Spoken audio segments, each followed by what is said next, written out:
में मेक्सिको का एक सीन दिखाया जाता है जिसमें एक फैमिली को दिखाया गया है। उनमें एक हस्बैंड और एक वाइफ और उनके 2 छोटे बच्चे होते हैं। वो लोग अपनी लाइफ में बहुत खुश होते हैं। ये दिखाया जाता है कि उन बच्चों में एक बच्चा अकेला है जो अपनी मदर को फाइंड कर रहा है। अपनी माँ को ढूंढते हुए वो एक नदी के पास चला जाता है जहाँ पर वो देखता है कि उसकी मदर उसके भाई को नदी में डुबोकर मार रही है। बच्चा वो सब देखकर काफी डर जाता है और वहाँ से भागने की कोशिश करता है, लेकिन उसकी मदर उसका पीछा करते हुए उसे पकड़कर ले ही जाती है। इसके बाद सन 1973 में लॉस एंजलिस को दिखाया गया। यहाँ पर एना नाम की एक औरत दिखाई जाती है जो अपने 2 बच्चों क्रिस और समंथा के साथ रहती है। वो अपनी लाइफ को अकेले ही गुजार रही थी क्योंकि एना के हस्बैंड एक पुलिस ऑफिसर थे जिनकी डेथ हो गई। एना बच्चों का ख्याल और घर के सारे मामला खुद अकेले ही हैंडल करती थी। इसके अलावा एना डिपार्टमेंट ऑफ सोशल सर्विसेज में जॉब भी करती थी। इस डिपार्टमेंट का बेसिक वर्क ये देखना था कि पेरेंट्स अपने बच्चों की सही से तरबियत और परवरिश कर भी रही है या नहीं। एना को अपने ऑफिस से ये पता चलता है एक पैट्रिशिया नाम की औरत और उसके बच्चों का केस उसकी कोलीग को दिया जा रहा है। ये एक ऐसा केस था जिसे पिछले कई सालों से एना ही हैंडल कर रही थी और ये चीज एना को पसंद नहीं आई। तब एना के बॉस उसे समझाते हैं कि एना के ऊपर काम का पहले ही बहुत बर्डन है और यहाँ तक कि उसने अपने बच्चों का ख्याल भी अकेले ही रखना होता और यही वजह है कि वो केस इसके अलावा किसी और को दिया जा रहा है। मगर फिर भी एना इस पर एग्री नहीं। वो कहती है कि मैं पैट्रिशिया को जानती हूँ और वो मेरे ऊपर बिलीव भी करती है और उसके बच्चों को तो मैंने अपनी आंखों के सामने ही बड़े होते हुए देखा है। वो कहती है कि उसके अलावा कोई भी ये केस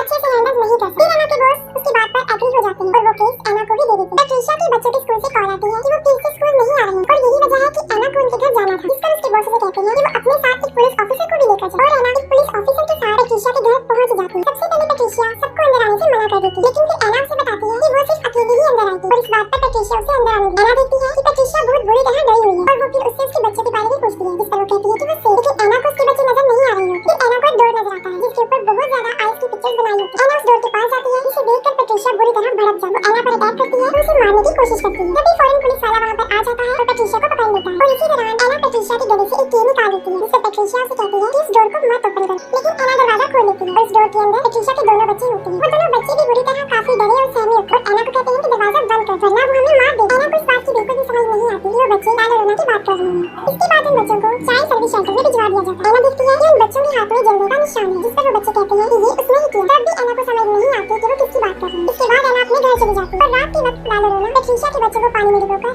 मार उन बच्चों को नदी में डुबोने के दौरान लाल और रोना की आंखों से मुसलसल आंसू बह रहे हैं और यही वजह होती है कि उसे वीपिंग वुमन कहा गया है। एना के पास कॉल आती है कि पैट्रिशिया के बच्चे नदी में डूबकर मर गए। एना वहां पर पहुंच जाती है और अपने बच्चों को कहती है कि वो कार में ही बैठे हैं। वो कार को थोड़ा दूर ही पार्क करती है ताकि उसके बच्चों को कुछ भी पता ना चले। एना अभी उन बच्चों की डेड बॉडीज के पास पहुंचती ही है कि तभी वहां पर पैट्रिशिया भी आ जाती है और वो एना को कहती है कि तुमने मेरे बच्चों को मार डाला और ये भी कहती है कि सिर्फ एक ही रात बची थी और इसके बाद हमें उससे छुटकारा मिल जाएगा। जिस पर एना उससे पूछती है कि किससे, और पैट्रिशिया जवाब देती है कि लाल और रोना। इसके बाद पुलिस वाले पैट्रिशिया को वहां से ले जाते हैं। बाहर कार में समंथा सो जाती है जबकि क्रिस जाग रहा होता है। वो चुपके से गाड़ी से उतरकर उन बच्चों की डेड बॉडीज को देखने जाता है। इसी दौरान क्रिस को वहां पर किसी के रोने की आवाज आती है और ये कोई और नहीं होती बल्कि लाल और रोना होती है जो कि क्रिस को अपने पास बुला रही है और फौरन वहां से गायब भी हो जाती है। एकदम से वो क्रिस के पास आ जाती है और उसका हाथ पकड़ लेती है जिससे कि उसका हाथ जल जाता है और क्रिस के हाथ पर भी जलने का वैसा ही जख्म हो जाता है जैसा पैट्रिशिया के बच्चों के हाथ पर था। क्रिस काफी डर जाता है और कार में आकर बैठ जाता है, लेकिन लाल और रोना भी वहां पर पहुंच जाती है और क्रिस को डराना शुरू कर देती है। लाल और रोना कार के अंदर भी आने की काफी कोशिश करती है। फिर एना वहां पर आ जाती है और उन्हें लेकर घर आ जाती है। अगली सुबह एना चर्च जाती है और चर्च के बाहर एक विच डॉक्टर जिनका नाम रेफल अल्वेरा होता है वो खड़े होते हैं। वो अपनी जादुई वर्ड्स की मदद से लोगों का ट्रीटमेंट कर रहे होते हैं जिससे कि वो ठीक हो जाते हैं। एना फादर से लाल और रोना के बारे में पूछती है और फादर उसे लाल और रोना के बारे में सब कुछ बता देते हैं। समंथा जो कि अपने घर में खेल रही होती है और उसे भी वहां पर लाल और रोना नजर आती है। लाल और रोना समंथा का हाथ भी पकड़ के उसे कर्स बना देती है और समंथा के हाथ पर भी जलने का जख्म बन जाता है। एना घर आ जाती है और वो देखती है कि समंथा बहुत ज्यादा डरी हुई है। एना उसके हाथों पर जले हुए जख्मों के बारे में पूछती है तब समंथा झूठ बोल देती है कि मैं कहीं पर गिर गई। फिर एक डिटेक्टिव जिनका नाम कूपर होता है वो एना के घर पर आते हैं जो कि एना के हस्बैंड के फ्रेंड थे। कूपर एना को बताते हैं कि पुलिस वालों को पैट्रिशिया पर ही शक है कि उसी ने ही अपने बच्चों को मारा है, लेकिन पैट्रिशिया और उसके गवाहों का ये कहना है कि मर्डर के दौरान पैट्रिशिया फुल टाइम चर्च में ही थी। कूपर एना को एक फाइल देते हैं ताकि वो पैट्रिशिया के केस के बारे में थोड़ी सी इंफॉर्मेशन ले सके। फिर दूसरी तरफ हम देखते हैं रेफल को जो पैट्रिशिया के घर में होती है और लाल और रोना की आंसुओं को कलेक्ट कर रहे होते हैं।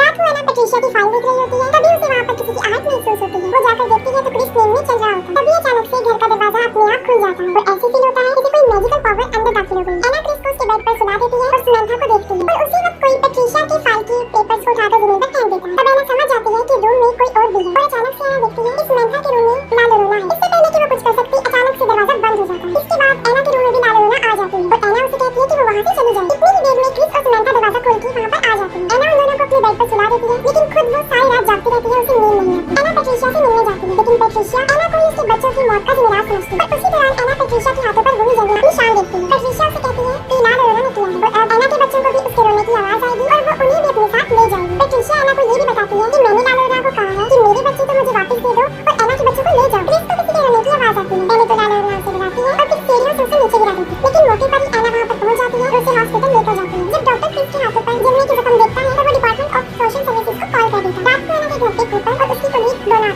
और ये चेक करने आते हैं कि कहीं एना अपने बच्चों के साथ अब्यूज तो नहीं करती, कि किसी किस्म का कोई तशद्दुद तो नहीं करती। फिर एना क्रिस से लाल और रोना के बारे में पूछती है और वो उसे सब कुछ बता भी देता है। दूसरी तरफ लाल और रोना सैमंथा को पानी में डुबोकर मार रही होती है, लेकिन मौके पर एना वहाँ पर पहुंच जाती है और उसे बचा लेती है। इसके साथ ही लाल और रोना एना को भी कष्ट कर देती है और बड़ी मुश्किल से एना अपने बच्चों को वहाँ से लेकर भागने में कामयाब हो जाती है। एना चर्च में फादर के पास आती है, तब फादर उसे बताते हैं एनाबेल डॉल के बारे में, कि जब वो एनाबेल डॉल को लेकर आ रही थी तब उस डॉल ने उन्हें बुरी तरह जख्मी कर दिया। और वो ये भी बताते हैं कि इस तरह की चीजों में शैतानी ताकत होती है और चर्च तुम्हारी हेल्प भी करेगा। लेकिन चर्च से सर्विसेज लेने में कई हफ्ते लग जाने, लेकिन एना के पास इतना वक्त नहीं था और फादर एना को रफेल के पास जाने का मशवरा देते हैं। एना अपने बच्चों को लेकर रफेल के पास चली जाती है। पहले तो वो उनकी मदद करने से इनकार कर देता है, लेकिन किसी तरह वो बच्चों की खातिर उनकी हेल्प करने को तैयार हो जाता है। रफेल अपने साथ इस प्रोसेस में इस्तेमाल होने वाली सारी चीजें अपने साथ लेकर जाते हैं और अपने मैजिकल वर्ड्स की मदद से अंडों के जरिए वो ये पता करवाते हैं कि यहाँ पर कोई जादुई ताकत, कोई शैतानी ताकत है भी या नहीं। लेकिन जब सारे अंडों को तोड़ा जाता है तो वो अंदर से काले निकलते हैं, जो इस बात की तरफ इशारा था कि वहाँ पर वाकई कोई शैतान मौजूद है। रफेल अपने मैजिकल वर्ड से सारे घर को बांध देते हैं, क्योंकि रात होने वाली थी और लाल और रोना की पावर मजीद बढ़ जाती है। रफेल एना और उसके बच्चों को बचाने के लिए अपनी बहुत सारी चीजों को और बहुत सारे अल्फाजों को इस्तेमाल करते हैं। रफेल क्रिस को उस क्रॉस के बारे में बताता है जो फायर ट्री से बना होता है, और जब लाल और रोना अपने बच्चों को मार रही थी तब उसे ऐसा करता सिर्फ फायर ट्रीज ने ही देखा था और उसी वक्त वो फायर ट्रीज रो भी रही। फायर ट्रीज लाल और रोना के इस गुनाह का एक अकेला और इकलौता सबूत है, जिसके आगे लाल और रोना की सारी पावर कमजोर पड़ जाती है। रफेल बताते हैं कि ये एक बहुत ताकतवर शैतान है और हमें सबको मिलकर इसके खिलाफ लड़ना पड़ेगा। फिर वो अपने मैजिकल वर्ड्स की मदद से लाल और रोना की आंसुओं को पाक साफ करते हैं ताकि उसे उसके खिलाफ ही इस्तेमाल कर सके। जब रात हो जाती है तो उन्हें लाल और रोना के आने का मैसेज मिल जाता है और रफेल एना और उसके दोनों बच्चों को कैंडल्स की डायरी में रखते हैं। फिर लाल और रोना को छींक आती है और उसकी शैतानी पावर की वजह से हवा के वेग से सारी कैंडल्स बुझ जाती हैं। लाल और रोना सबसे पहले एना पर अटैक करती है और उसके बाद वो क्रिस पर अटैक करती है। लाल और रोना क्रिस को खींचकर बाहर ले जाती है और रफेल क्रिस को पकड़ लेते हैं और वो वही आंसू लाल और रोना के फेस पर फेंक देते हैं। लाल और रोना के फेस पर वो आंसू गिरते ही उसका फेस जलने लगता है, लेकिन वो अभी भी जिंदा होती है और खत्म नहीं हो पाती। तभी रफेल घर के दरवाजे पर फायर ट्रीज के बीज को लगा देता है। इन बीजों को पार करके वो अंदर नहीं आ सकती, लेकिन वो मजीद गुस्से में आ जाती है। फिर लाल और रोना पीछे से अंदर आने की कोशिश करती है और ये सब पिछले दरवाजे को बंद करने की कोशिश करते हैं। यहाँ पर लाल और रोना ने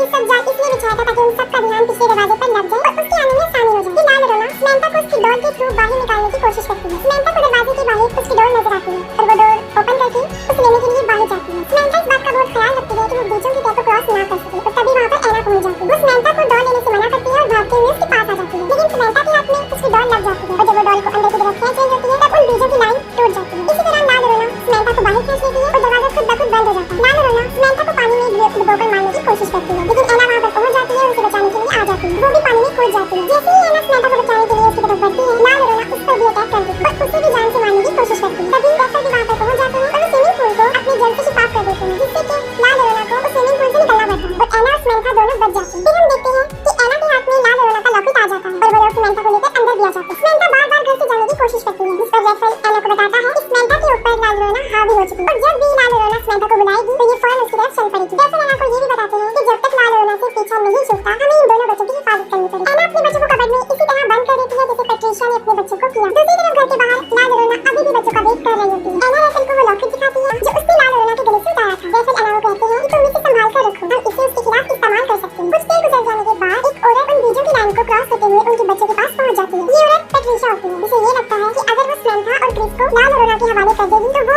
उसके बच्चे उसे वापस लौटा देगी। रफेल पैट्रिशिया को रोकने की बहुत कोशिश करता है, लेकिन वो उसे शूट करके मार देती है और बीजों की लाइन तोड़ देती है और इसी तरह लाल और रोना को भी घर के अंदर आने का मौका मिल जाता है। अंदर आते ही पहले वो एना पर अटैक करती है और उसे बेसमेंट में फेंक देती है और उसका डोर अपने आप लॉक हो जाता है। फिर वो घर के सारे दरवाजों को बंद कर देती है ताकि बच्चे बाहर ना जा सकें। इसी दौरान क्रिस लाल और रोना को वो लॉकेट उठाकर सैमंथा के साथ ऊपर की तरफ भागता है। क्रिस और सैमंथा स्टोर में जाकर छुप जाते हैं और लाल और रोना भी उनका पीछे करते हुए वहाँ पर पहुंच जाती है। लाल और रोना उन्हें मारने ही वाली होती है कि क्रिस उसे उसका लॉकेट दिखा देता है। अपना लॉकेट क्रिस के हाथ में देखकर लाल और रोना अचानक से नॉर्मल लेडी बन जाती है। लाल और रोना को वो लॉकेट असल में उसके बच्चे ने दिया था और वो अपने बच्चों की तरह क्रिस को टच करती है और रोना शुरू करती है। साथ में पैट्रिशिया को भी अपनी गलती का एहसास हो जाता है। वो लॉक तोड़कर एना को बाहर ले आती है। एना भागते हुए ऊपर की तरफ आ जाती है और साथ में उसके रफेल भी आ जाता है जो कि मरा नहीं होता। दूसरी तरफ लाल और रोना जब क्रिस को टच करते हुए रो रही होती है तो उसके पीछे रखा हुआ मिरर उसका कपड़ा हट जाता है और जब लाल और रोना खुद को शीशे में देखती है तो वो फिर से शैतान बन जाती है और वो शीशा भी टूट जाता है। लाल और रोना रफेल को हवा में उठाकर बाहर फेंक देती है और इसी दौरान एना भी वहाँ पर पहुंच जाती है। क्रिस और सैमंथा एना के पास भागकर आ जाती है। जैसे ही लाल और रोना एना क्रिस और सैमंथा को मारने के लिए उनकी तरफ बढ़ती है, रफेल उसकी तरफ फायर ट्री से बना हुआ वो क्रॉस फेंक देता है। एना उस क्रॉस को